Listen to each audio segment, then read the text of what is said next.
नमस्कार, मी मनीषा जयप्रकाश. आपण पाहत आहात लोकसंदेश न्यूज. पाहूया आजच्या सविस्तर घडामोडी. सांगली, मिरज, कुपवाड शहर महानगरपालिकेने मालमत्ता कराच्या थकबाकीदारांविरोधात अत्यंत कठोर कारवाईचा निर्णय घेतला आहे. नवीन वर्षाच्या पहिल्या दिवसापासून म्हणजे दिनांक 1 जानेवारी 2026 पासून संपूर्ण महापालिका क्षेत्रात विशेष वसुली आणि जप्ती मोहीम राबवण्यात येणार आहे. या मोहिमेत विशेषतः थकबाकी असलेल्या वाणिज्य मालमत्तांवर थेट जप्तीची कारवाई करण्यात येणार असून कोणत्याही प्रकारची सवलत दिली जाणार नसल्याचं महापालिका प्रशासनाने स्पष्ट केले आहे.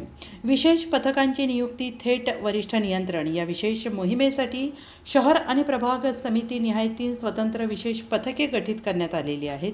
ही पथके आयुक्त आणि अतिरिक्त आयुक्तांच्या थेट नियंत्रणाखाली कार्यरत राहणार आहेत.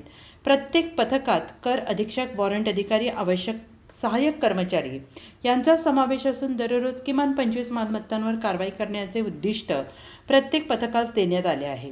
कारवाईचे प्रमुख निकष: वाणिज्य मालमत्तांना प्राधान्य. ज्या व्यावसायिक मालमत्ताधारकांना वारंवार सूचना देऊनही कर भरलेला नाही अशा मालमत्तांवर जागेवरच जप्ती करून सील लावण्यात येईल. निवडणूक कामासोबत समांतर वसुली. सध्या सुरू असलेल्या निवडक विषयक कामकाजासोबतच संबंधित अधिकारी आणि कर्मचारी ही वसुली मोहीम राबवणार आहेत.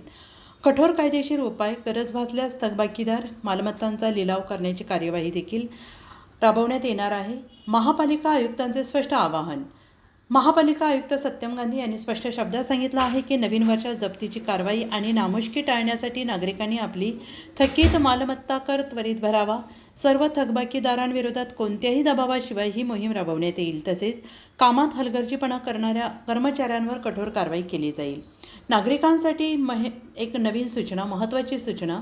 जप्तीची कारवाई टाळण्यासाठी नागरिकांनी महापालिकेच्या नागरिक सुविधा केंद्रावर किंवा ऑनलाईन पद्धतीने आपला थकीत मालमत्ता कर त्वरित भरून पावती जवळ ठेवावी असे आवाहन महापालिका प्रशासनाच्या वतीनं करण्यात येत आहे.